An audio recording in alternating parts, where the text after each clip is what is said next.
Welcome to Nothing Is Real, a podcast about the Beatles. Everybody thinks they know the Beatles. How much do we really know?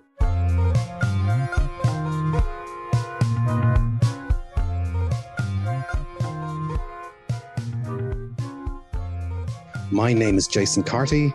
My name's Stephen Cockcroft. And we're live on tape from Dublin and Belfast, and also from Los Angeles. And you're joining us for the second part of our chat with Laurence Juber. The album comes out in June 79, and there's this odd kind of gap where the tour doesn't happen, which is a UK tour, until November of that year. And it always seems that there's kind of maybe this is unfair, a bit of momentum lost during the summer, that there isn't a tour ready to go, or was that ever an option? Well, there was what happened was Steve and I were deputized to go do the promo for the album. So we did a run around Europe, doing radio and TV interviews and stuff. And then we went to New York and did a whole bunch of stuff there to promote the record. I think that because they didn't want to take the kids on the road, and the ideal scenario would have been album comes out with an immediate tour, but that would have meant taking the kids out on the road during the summer holidays. But funnily enough, I mean, for a number of the gigs when we did do the tour, they did have the kids with them. But I think it was just, okay, let's put the album out and then take the summer off kind of thing. Yes. Meanwhile, Paul's working on McCartney II. And when do you find that out? Oh, we were aware of that. I mean, it wasn't like a secret. And I think, and again, this is speculation, but he had made a multi-album deal with Columbia. And I think that he wanted to kind of fulfill that deal so he could then move on. Potentially, I don't know whether, the intention was to go back to Capitol or whatever. Because his deal with Columbia was it was a sweetheart deal. I mean, he got he got access to a substantial publishing catalog. Yes. Which, not coincidentally, Linda's dad had put together. The Frank music. He got Frank Less's. I mean, he got Grease, Chorus Line, and Annie were all in that catalog, and they all got made into movies within a year. So, I think I can't read I can't give you what was in his head during that period, but I do know that there was kind of, I mean, the pace of doing things with Back to the Egg was slow enough that we didn't even really kind of notice a lack of momentum, a loss of momentum, because we got busy. Steve and I were busy promoting. I stayed in New York. I started really establishing some connections and a network in New York. And then, we started rehearsing for the tour. And that took I think maybe September, October. Meanwhile, Paul had asked me to record some stuff out of his publishing catalog. So I was working on what became my Standard Time album. And so, at one point I'd be doing all night mixing sessions at Air Studios and then going off to rehearse with Wings during the day. So, that was pretty hectic. And it must have been great to get that version of Wings out in front of an audience finally. It was satisfying to be able to do it. Now, remember, I was not that experienced on being on large stages. So it was all very fresh for me. But, by the time we got done with that tour, and then Kampuchea comes up, of course. But the Kampuchea video, I don't think is fully representative of how tight the band was by the time we got to Glasgow. That last slight bootleg, the live recording from the second night of Glasgow that Coming Up came from, I think that's a better indication as to the way the band was working than Kampuchea itself. Because we'd been off for Christmas, and then all of a sudden, and we're doing this concert where between Rockpile and Elvis Costello, we got on stage pretty late in the day.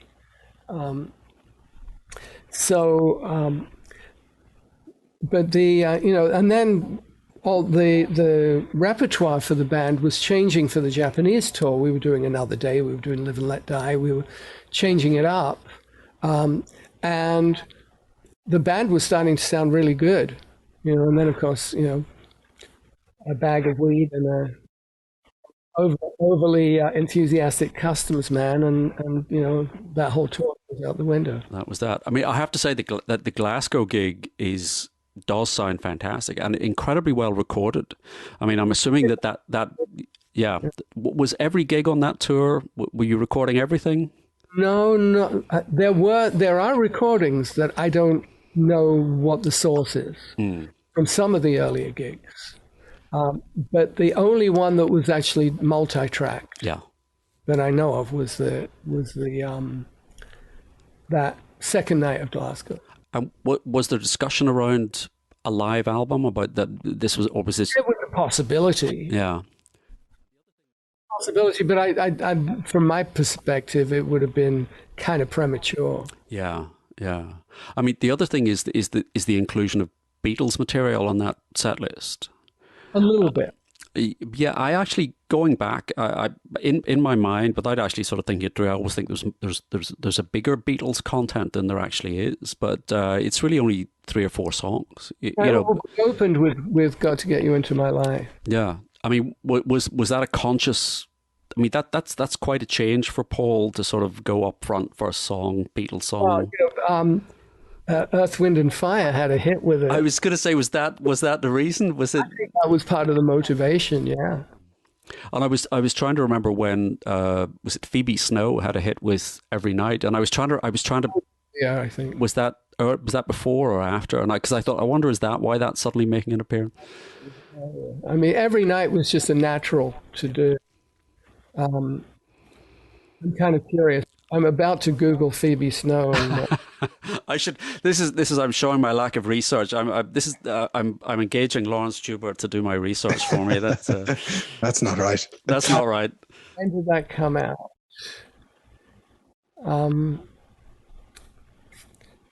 Okay, so I should be looking this up as well. 1978. Okay. It wasn't that long earlier, but yeah. It's on that. That's on there. So he's reclaiming those 2 songs. The opening cut on the album. Oh, there you go. It certainly feels like it's a few years ago a recording came out of Wings Over Europe, of the very early Wings incarnation, which was a hit with fans. It certainly feels like it's time for the 79 tour to be celebrated in some kind of form, whether it's part of the mythical Back to the Egg box or not, I don't know. You figure if what I heard was if if and when the box comes out, it would include the Rupert demos, it would include the Glasgow concert, and the video from Kampuchea. Of course, we did a truncated set at Kampuchea too. We didn't full set. I was going to say, would Maisie be on that box set as well? I doubt it. No, you haven't been. That's a lost Wings track. I've forgotten about that one. I mean, it's there's. I mean, I think you kind of, when you're putting stuff like that together, you tend to focus on the major stuff. Well, I suppose same time next year is maybe that'll be the starting point for that. That wouldn't be on there either, because it really doesn't belong with Back to the Egg. That's a standalone thing. It was funny. It was ironic because I had worked with Marvin Hamlish on The Spy Who Loved Me, and it was Marvin Hamlish who got to do the score for Same Time and wrote the song with Carol Bayer Sager. There's one other job that happens towards the end of 79, which is the video for Wonderful Christmas Time, which is kind of the first kind of presentation of the purely solo McCartney. It's the first solo McCartney single since the start of the decade. Even you have the whole band in the video. Yeah, the whole band is in the video, and I guess you don't think twice about that. We're doing it in the concert. In the set, yeah. So, I mean, at that point, there's no kind of sense that there's, Wings is just part of the whole creative endeavor, whether Paul's name is on it or McCartney II is in the pipeline. Wings leave 1979 very much still as a going concern. It's very the possibilities of what could have happened next are very tantalizing. And was still a going concern for another year. Yeah, yeah. I mean, I suppose the thing is were you picking up any sense that because of McCartney II or because of Wonderful Christmas Time, that was this just Paul running two parallel careers as far as you were concerned? Or were you thinking, well, there's a danger here, Wings will get... Really didn't kind of think about it in those terms. I mean, there was a bit of a hiatus after Japan. But if you look at the timeline, Paul was back in the studio within a week of getting back from Japan, working with Jeff Emmerich on mixing the Glasgow stuff and then tweaking the Goodnight Tonight. Not Goodnight Tonight, Coming Up, which was... I think he had decided it was going to be the first single from McCartney II, and then the idea of putting the live version on the B-side. So at least that's how it started off. Can I kind of walk back slightly to the Kampuchea gig? So that as you say, there was a break at the end of the tour, and then you've got this series of concerts over 4 nights. In London. We were only involved in the one night. Yeah, there's a sort of speculation building. I'm kind of old enough to remember wanting to be able to get across from Ireland to go and see this particular gig, because there was a lot of speculation that the Beatles are going to turn up. Yeah, never discussed at our end. Well, that was really what I was, because there was press speculation, but there was never any suggestion of that. No. Not from within our camp. And when I did some interviews at the time, when that came up, and I said, what you need to be focusing on is the fact that this is kind of like, this is, the end of the 70s, beginning of the 80s, and you have these up and coming bands like the Pretenders, who are really kind of, it's almost like a changing of the guard kind of thing. This is almost as if you're reading Jason's script. Well, no, that's what I like about the Kampuchea gigs, is you have these kind of two groups of people, like in, even something like Elvis Costello up against Paul McCartney, because they go on to have a certain kind of history as well, that these groups are coming together for the first time. Yeah, it was, I think, an opportunity to introduce these up and coming artists to a bigger audience. I'm not sure that the Pretenders had done a theatre gig up until that point. And of course, Chris Thomas was producing the Pretenders. And one of the stories that I read is that you couldn't actually leave the theatre after the rehearsal because there were so many people outside. I never noticed. I just was there. Often, when you do something like that, you're stuck there anyway. So... And getting outside of what was then the Hammersmith Odeon, called now, but I mean, where are you going to go? I suppose so. There's a freeway overpass across the street. Yes. Yeah. And Steve Hawley's quote was, "It was pretty messed up. I don't think the performance was particularly good." But that's kind of chimes with what you were saying. You're off the back of a tour. There's a little bit of a hiatus. It's a truncated set. Yeah, it just wasn't. It wasn't as good because we had, this big kind of ramp up. So by the time you get to Glasgow, and the band's really cooking, and then we're off for Christmas, and we get a little full of holiday spirit and turkey and pudding, and then you have to kind of bring it back up again, and it, as I say, it was a long day, and we went fairly late, and. And then, of course, Rockestra goes on after that, too. The highlight of that show for me was doing Let It Be. I was going to ask you about that. You're on stage with 3/4 of Led Zeppelin and Pete Townsend, and you're the guitar player. I look around. We're doing Let It Be. The solo's coming up. I look around, and I think, nobody's going to do this. So, and I'm used to doing it because Let It Be was part of the set. So I just launched into it, And were you conscious of standing between Robert Plant and Pete Townsend, or do you just get lost in the moment? I was very much aware of Paul being there. I didn't really become aware of Pete until he started breathing brandy fumes down my neck. I was going to say he was a bit of a loose cannon. The video of that, I hope that video comes out. Yeah. So if we kind of move into, I'm guessing, that's the wind kind of gets taken out of your sails with the Japan bust, because you're there when it happens and there when it all goes down. And I'm sure the initial response is just pure confusion or fear or what's happening now. Well, we just didn't know. And, driving to the hotel from the airport, there was Wings signage everywhere. I mean, there were posters everywhere. And then the next morning, they were all gone. And it became, we thought that they might just keep it quiet, but when we, turn on the TV and it's on the news. And that was, it was scary. Nobody really, for Linda in particular, it was terrifying. But we just didn't know what was going to happen. And we were told that, it was best for Paul if we left Japan. So I went to LA, and Steve went to Australia.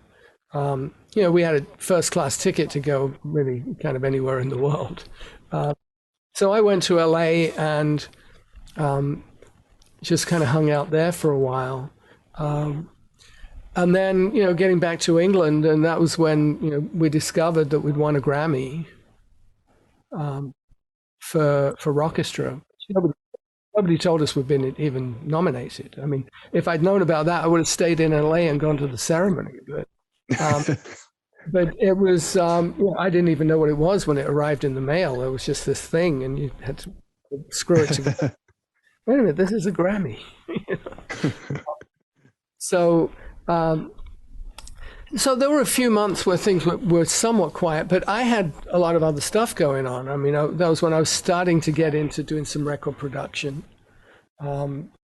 and mostly doing demos, just to really kind of get my skill set going. And then I got asked to, an old friend of mine, Tony Kaye, who's a film director now, but at the time did commercials, asked me to do score a commercial for him. It was an animated Paxo chicken stuffing commercial. So I was kind of like, flexing my muscles a little bit in terms of doing more production, composing, all that stuff. And then, Wings we would get together and we did a little work. And Paul asked me to go to France to record with Ringo. And that was an experience. That was a lot of fun. Yeah, you're on Stop and Smell the Roses album. I am.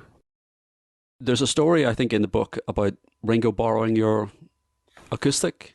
Yeah, I had really a fairly new acoustic made by a British maker named John Lavoie.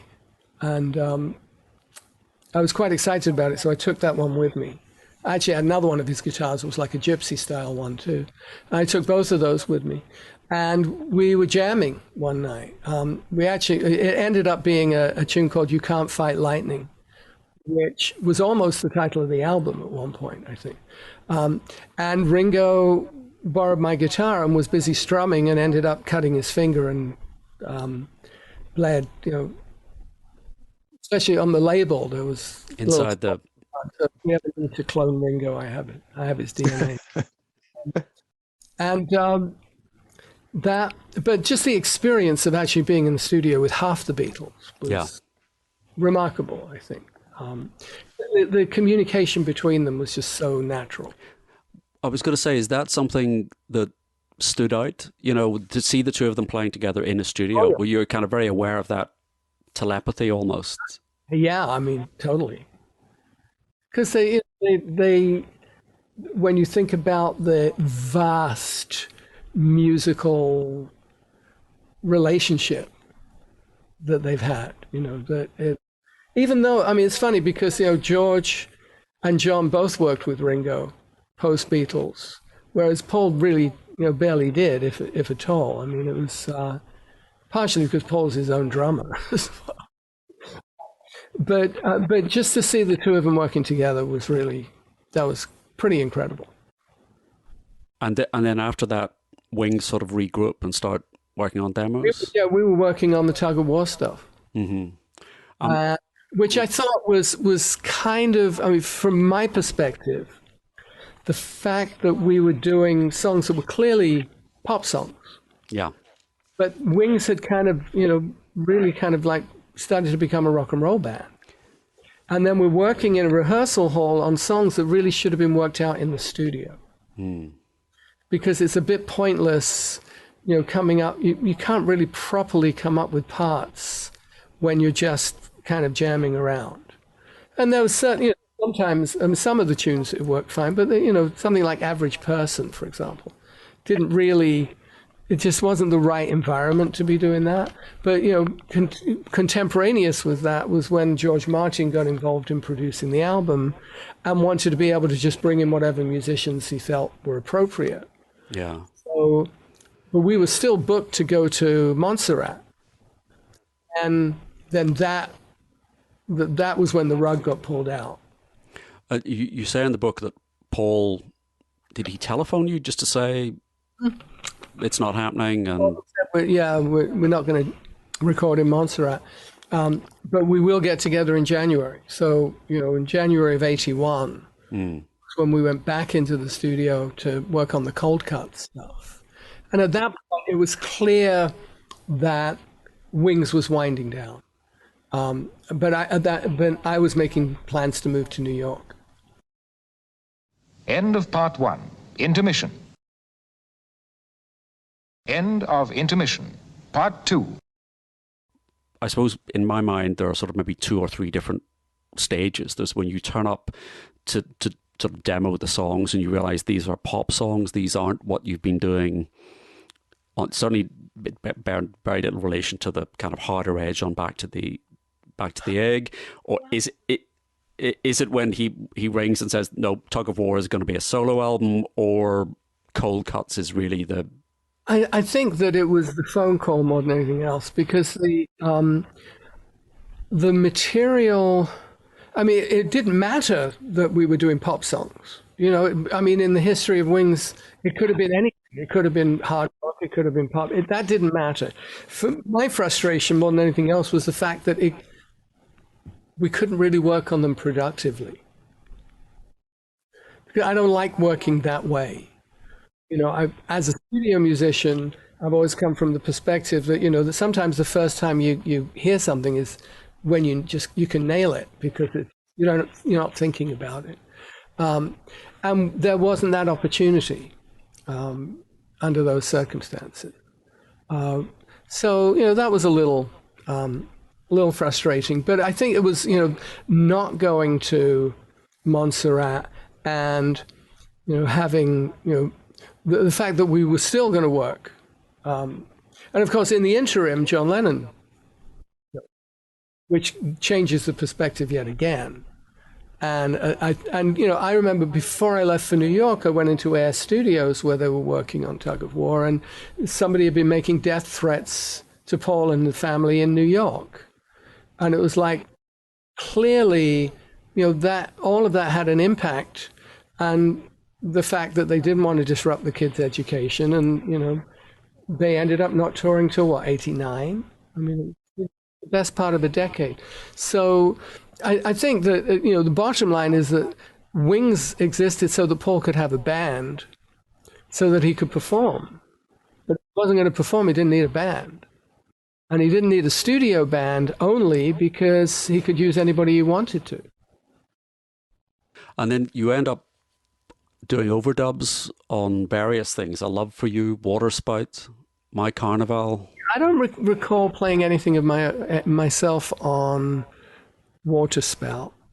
Paul redid the vocal, but I do remember doing A Love for You. But it's funny because the last thing that I remember being in the studio was when we remixed Same Time Next Year. So that was the very first thing I worked on, and also the very last thing. But I didn't add any more guitar to it. But that, that's kind of that was the shape of it. Now, understanding, of course, that the history of Wings was that it kind of went in 3-year cycles anyway. So I never really had the expectation that it would be a permanent gig. I mean, now it's different these days because he has his same band, he's got the same band that he's been using for more than a decade now. And a fine band it is too. But it's a different scenario. As Wings, we were encouraged to feel like a band. Whereas now it's Paul McCartney with backup. And then the Wings doesn't sort of officially, I suppose, come to an end until Denny Lane announces April 27th. Yeah, 82. Up to that point, were you still in the back of your mind? Were you still a member of Wings, or? I didn't even really think about it. Yeah. I was certainly, if Paul had called and said, I need you, but I didn't see that happening.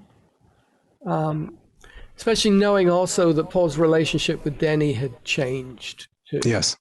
That I moved to New York and got busy. This goes back to how I got into having a career in music in the first place, was just follow the networking and follow the gigs and make myself available and fulfill expectations. So I started getting into doing some studio work in New York. I was working on a project that was being managed by a man named Rick Newman, who owned a comedy club, Catch a Rising Star.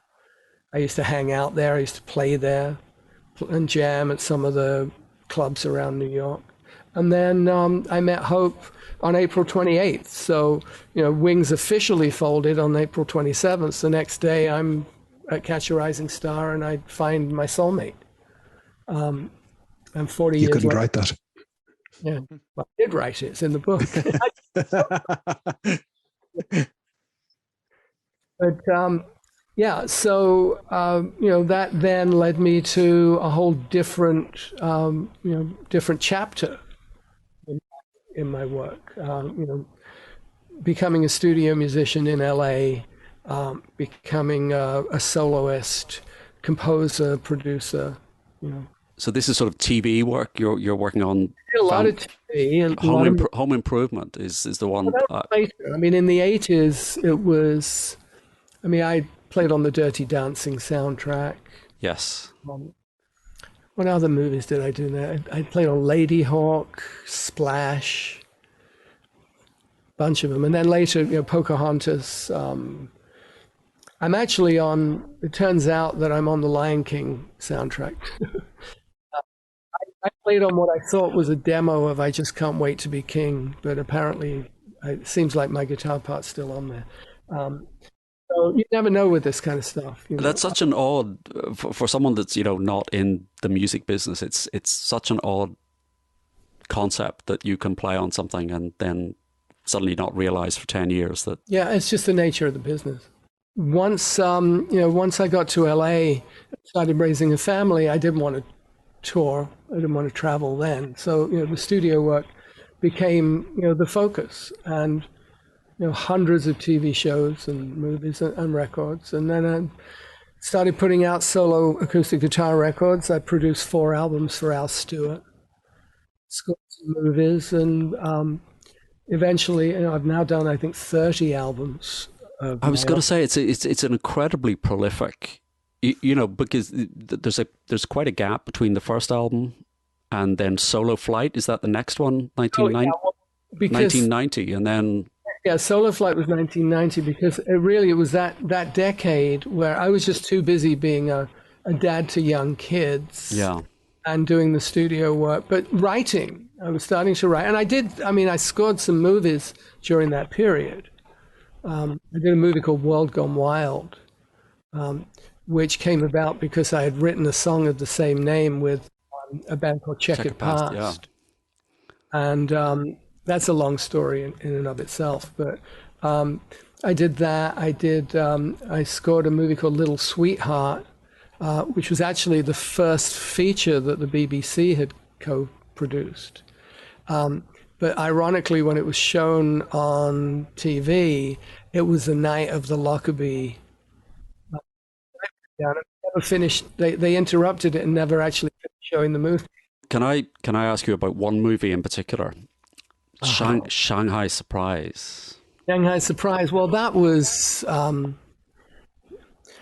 had been working with a producer named Bob Rose, and we did a Donovan album. And that was, I think it was only released in Japan. I have a cassette of it somewhere. I've never actually heard it. He then called up and said, I'm going to do this track with George. Come and play on it. Now, Hope was 9 months pregnant. And she was all excited because she was going to get to meet George, who was her favorite Beatle. And then the night before the session, she went into labor. So Ilse was born at 7:17 in the morning, and by noon I was at Sound City to work with George. And then I got Hope on the phone with George, and he said, well, when you're ready, come visit. So we took Ilse to Village Recorders when she was 2 days old. Wow, she got to meet George. She got George, and George took her out of the baby carrier and then danced around with her and then said something in Sanskrit and touched her on the forehead. And we said, what did you say? He said, I was so taken with this young life that I gave her the gift of music. And he did. Well, she certainly has taken that gift of music. Yeah, your daughter. She's phenomenally successful. Yeah. And continues to be. I mean, she co-wrote Panic at the Disco's High Hopes, which is like a huge. Yes.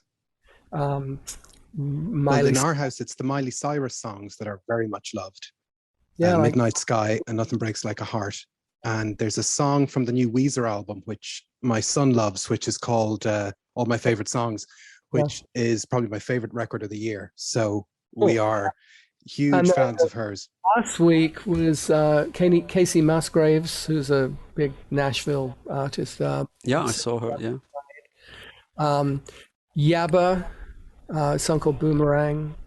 And Ilse's featured also. There's an artist, a project named Bon Iver. Yep. And there's a side project called Big Red Machine. And their album just came out, and Elsie's featured on a song that she co-wrote called Mimi. But it's just it's remarkable because we believed in her as a songwriter from the time she started writing when she was 14. But it took about that many years again before she actually started making money out of it. And is she a guitar player or piano player? She started as a drummer. Oh. Yeah, she used to, when she was 12, she'd be in my studio sitting at the drums with headphones on playing along with Dave Matthews' record. Wow. And then she picked up guitar at 14 and started writing songs. And she plays little keyboards. And she sings. I mean, she's almost done with her own album right now. And she's had a few hits where she was featured. There was a song called Headlights that Robin Schulz, a German DJ, had a big hit with that. And she was the featured singer on that. Yeah. Does she encourage the people she writes with to hire her dad as a studio player? Not typically. The only time was actually it happened twice. Once on a Jennifer Lopez record, and but more recently on the Harry Styles. People behind this. One of the things that I was mentioning to Jason was that once you kind of enter that Beatles orbit, you can't never leave that. You kind of, so you end up you start with Paul, you end up playing with Ringo, you play with George. I noticed actually Steve Hawley. I don't know if you keep in touch with. Oh yeah, I keep in touch with Steve. So Steve Hawley turns up on Julian Lennon's solo album, and so is it just that you're in their phone books? I don't know exactly. I mean, I call it being Beatles-adjacent. Yes.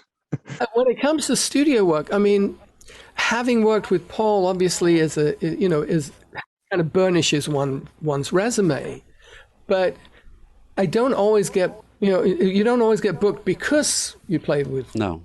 Beatle or more. Sometimes it's just because you happen to be the guitar guy or the drum guy that is the right person for the gig. I've got a project coming up in a couple of weeks that I'm working on that's Greg Bissonet's playing drums on. And it has nothing to do with the fact that he plays with Ringo. It's Ringo's, yeah.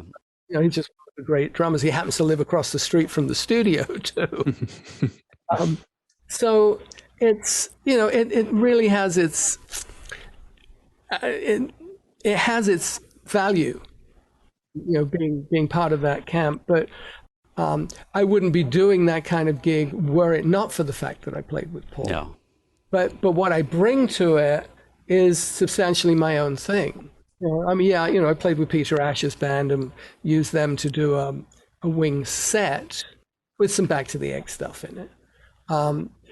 But the reason I was originally booked to do it was because they liked what I do as an acoustic soloist, and the fact that I have Beatles and Wings in my repertoire. That's an asset.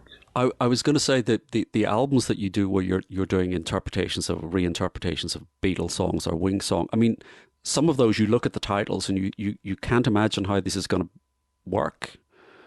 Strawberry Fields or even something like Martha, My Dear, which is so quintessentially a piano track. That's probably the most finger-busting arrangement of all. Well, I do it in the original key of E flat, which is not a guitar-friendly key, but it does give me, when I go way up high on the neck, it gives me some open strings for bass notes, which is right. I did it that way. I'd never do it that way now. That arrangement back in the 80s when I was perhaps a little more fearless.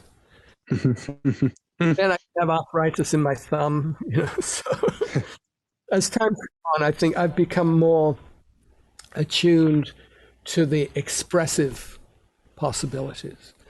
But Strawberry Fields Forever was just, there was some great serendipity involved because I was having a hard time figuring out how to make it work on guitar, and then I tuned to DADGAD, D-A-D-G-A-D tuning, because the record is in the cracks. It's between A and B flat. So I tried it in A and B flat in standard tuning, and I tried it in A and DADGAD, and then when I did it in B flat and DADGAD, it was like, bingo, that's where it lives. But it's that kind of hunt and peck kind of thing where, It's interesting to hear it work in that DADGAD style. What's that? It's interesting to hear it work in that DADGAD style because it kind of makes it even more of a folk song in a way, because it is a folk song. You could argue in a way.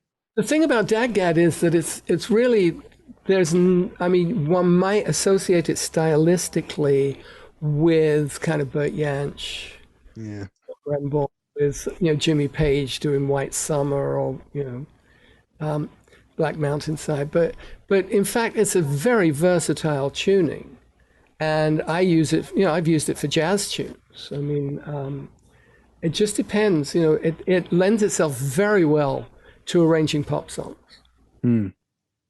Just because, it's a different dimension, and yes. It's not the only alter tuning I use. I use CG-DGAD, which is drops the bottom four strings are almost the same as a cello, because I'm into bass lines too. So, and I love standard tuning, and right now I'm working on some Nat King Cole repertoire because I'm involved in a concert of his music next week. And playing in that, you see my blue arch top there in the background, and that kind of repertoire where there's a piano player involved and a bass player involved, and it gives me a different kind of perspective. And it's a more traditional kind of jazz guitaristic freedom there. But when I'm doing the solo stuff, I have to build the bass line and the melody and the harmonies all into the arrangement. Yeah. And Beatles Fest is the thing. I was watching a clip of you appearing at, I think it was 2019. You were on stage with Denny, and so this leads on to the possibility of there being I like the idea. I was going to say a Wings reunion, but perhaps Beatles-adjacent is a good name for a band. With Steve and Denny, we've done a few shows what I refer to as the three-wing circus. Yeah. I've also played with Denny Sywell. Yeah. I had Denny Sywell and Steve Holly. Wow. I guess a four-wing circus. But that's not really where we live. And, Denny has his own thing that he does. Yeah. And Steve, is not traveling right now. He's doing, still doing studio work around New York. And I'm not that motivated to travel. So, and Paul always said he'd never do a Wings reunion without Linda. Yeah. That's understandable. Integral to the group. And I think part of what led to Wings folding was also the fact that Linda had kind of done it. She'd done the world tour. She'd done, and then, but she had 4 kids and wanted to be a mom too. It's interesting what you were saying earlier about, maybe Paul's associations with Back to the Egg and what was happening at the time. And he doesn't seem to hold the album in particularly high regard, or he doesn't, and it maybe just is because of what you're saying. He doesn't want to kind of look back to that. He doesn't. Period. He doesn't really look back. That's just the way he functions. Yeah. It's always this forward momentum. So I completely understand it. I just think it's a shame that he doesn't fully embrace what that period was. I mean, even to the extent that when Wingspan was coming out, and I had a conversation with him, and I said, you have to put the live version of Coming Up on, at least on the American album, because I don't really know the studio version. And he said, yeah, I know, people keep telling me that. Because at that point, Wings was kind of in competition with Paul. Paul kind of on one hand, the experimental kind of electronica thing. On the other hand, the kind of Paul, the pop songwriter singer. And then you have Wings doing this kind of dance rock version of the same song, which, as soon as the DJs discovered it was on the B-side, there it was at number 1. And I think that he doesn't necessarily have an objective vision of that period. It's funny, I've heard people say, he suddenly drags out a version of Temporary Secretary as in his live set, and the crowd go nuts. And he seems genuinely surprised. Someone has persuaded him, you should do, 3 legs, or you should do Another Day. And he suddenly seems surprised that people want to hear this, that it's not that we just want to hear Hello, Goodbye and Band on the Run and Jet. Well, we were doing Another Day for Japan because that had a big hit in Japan. And I think you do, as an artist, you have to have some cognizance of what your audience is expecting, So, and I think that sometimes it's, you do certain songs because they're the ones on the new album. And you do other songs because they're favorites. You see, sometimes I look at the set list.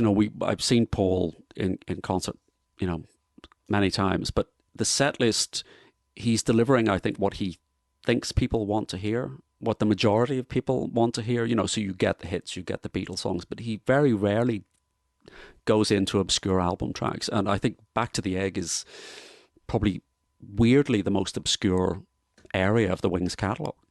Yeah, and I think because there are so many familiar hits in his catalog. Yeah. Oh, yeah. I mean, I could imagine him doing Goodnight Tonight. Yes, that's what was in my head. That was a hit record.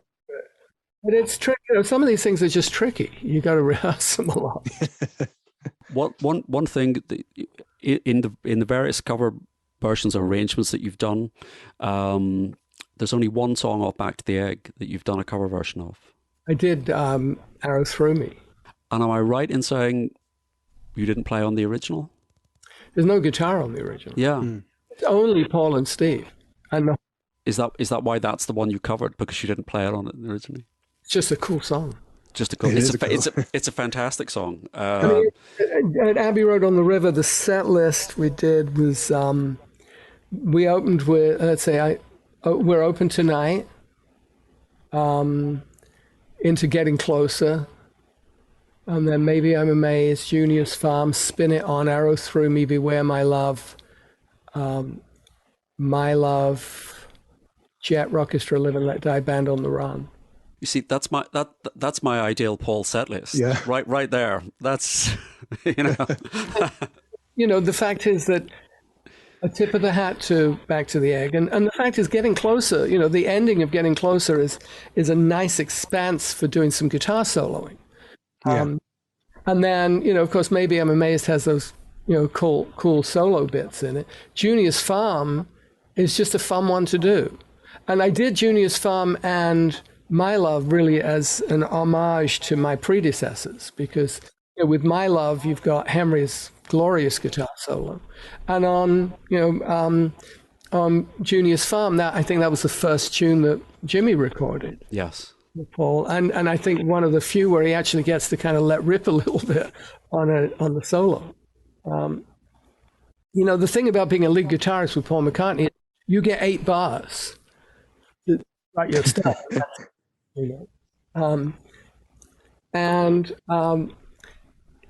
I think that we did a Wings show here in LA, a streaming show last year, where was it last year? Oh no, earlier this year, when we did quite a few of Venus and Mars and Rock Show and stuff like that. And those are they're kind of fun to play, but I have to do stuff that I have some kind of attachment to. For one reason or another. Either because it's just a cool song that I've always enjoyed, or something like Beware My Love, which was never really on my kind of A-list, but is just cool to do. It's kind of clever bit of music.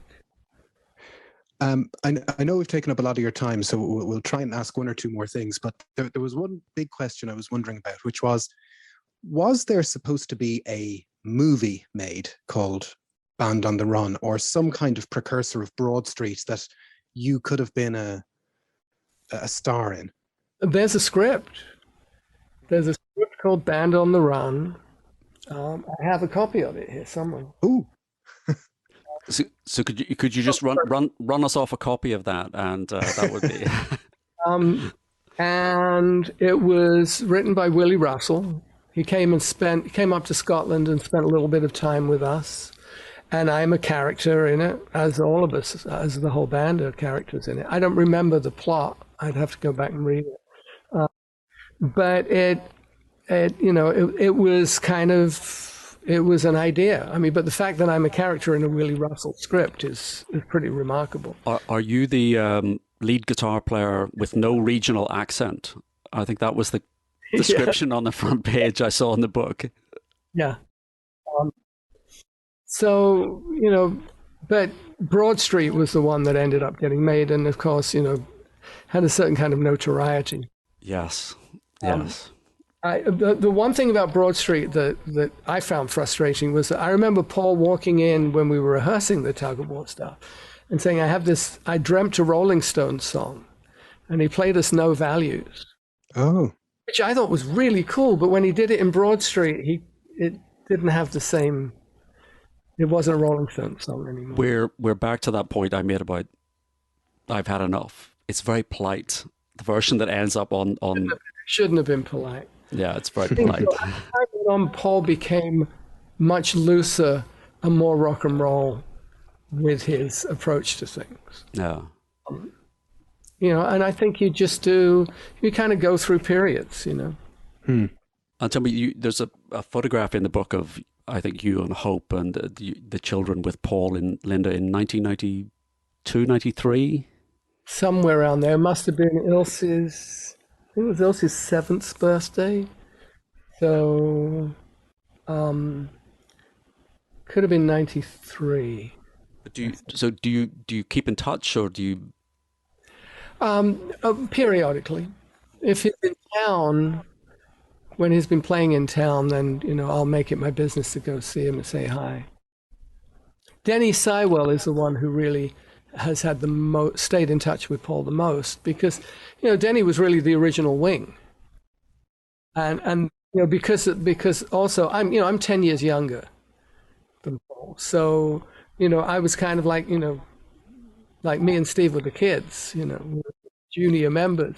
Whereas Denny was, a peer of Paul's. And so he's always, I think, maintained a much closer relationship. But it's funny because he and I play together a fair amount, because he lives locally and we've done a number of gigs together, some sessions. Yeah, we spoke to Denny, I was going to say last year. I've lost track of time at the minute with the pandemic. You just never know. But he mentioned that. He mentioned that you and he kept in touch. Oh yeah, very much so. Yeah, he's put out this Ram anniversary re-recordings. So maybe we could get a full take, come back to the egg from yourself in the near future. A full reinterpretation, no pressure. I doubt it. It's fun to play those tunes, but you take something like Old Siam Sir, where Paul was singing right at the top of his range. Yeah.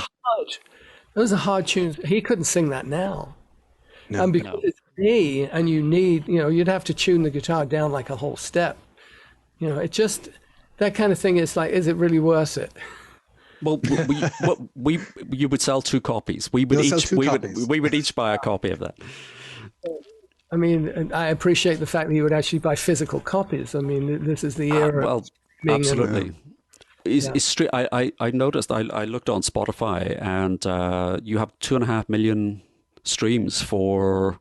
I wrote it down. Is it called Tristram? Oh well, News? that's from a video game score for Diablo 3. And there are other composers credited too, because those are collaborative works. On Pandora, my biggest streaming tunes are all Christmas. It's all Christmas music. Kind of, my old catalog was fairly late getting onto Spotify. But, since I have my own record label, I'm able to do better promotion. Right now I'm about to release a series of live or virtually live EPs, 4-track EPs on Bandcamp as Bandcamp exclusives, and doing some ticketed concerts there. I've done over 250 or so Facebook Live sessions since COVID. But I took the summer off from doing those, and then I'm going to start again fairly soon with kind of some pop-up Facebook Live. But Bandcamp it's a place that you can actually do business. Facebook claims that you can do business there. When you get under the hood, it's a mess. So if people want to buy the physical records, is there physical product, or? My website, I have an online store. Mm-hmm. Or Amazon. They can get. I would really recommend the book as well. Can they get that on the website? And on Amazon. Yeah, you can get it from me too. I have a stash of them. But it's like, really, people don't buy much physical product anymore. I know I don't. And we did. I mean, some years ago we did a vinyl LP of my Under an Indigo Sky album that we did as a record store day. That, I think we ended up selling about 400 of those, which is worthwhile to do. We were putting Denny Sywell under a lot of pressure to bring out a vinyl copy of his Ram On project. So I don't know whether that'll happen or not, but it gets complicated, and because there's so many people trying to do vinyl, and so few pressing plants, that you can wait 6 months just to get a test pressing. Oh, a very, very final thing: the photography in your book. I was saying this to Jason before we came on air. I don't know how you find the time to actually play guitar. Some of those photographs are incredible. This kind of fly on the wall. Oh, that was the idea. Just amazing. And I took my cue from Linda because she was always taking pictures, but no flash. All of it Kodak recording film, so you could run it at a fairly high ISO, so you could get away with no flash, but you did get kind of a grainy texture out of it. But I mean, when you're in the studio, if there's backing vocals going on, or there's you get downtime. I mean, there's one can, or Paul teaching Linda something on the keyboard. I mean, I just would snap a picture here and there. There's a great picture. I think it's from the from Abbey Road of Linda, but in front of her there must be 20 rolls of film, little boxes of film. Yeah, it's actually it's up on the wall here. Oh, right, okay. That's one of my favorite. Yes, that one. That's a great picture. Look carefully. I mean, you've got the senior service untipped cigarettes. Yeah. All the rolls of film. There's a cup of tea and a Scotch and Coke. And if you look carefully, the music says rockestra. I was going to say it just ticks every box of kind of Abbey Road 70s. Yeah. That's really strange because I couldn't see it behind you, but that's the photograph that I love that. Yeah. And then the one below it is Paul with the squeeze box doing how many. Well, look, Laurence, thank you so much for taking all this time to talk to us. You're welcome. It's been an absolute thrill, fascinating stuff, very, very interesting. And lunch is calling. You can find me at lawrencejuber.com. On Facebook, I have an artist page, public-facing artist page on Facebook. I Instagram occasionally. I tweet occasionally.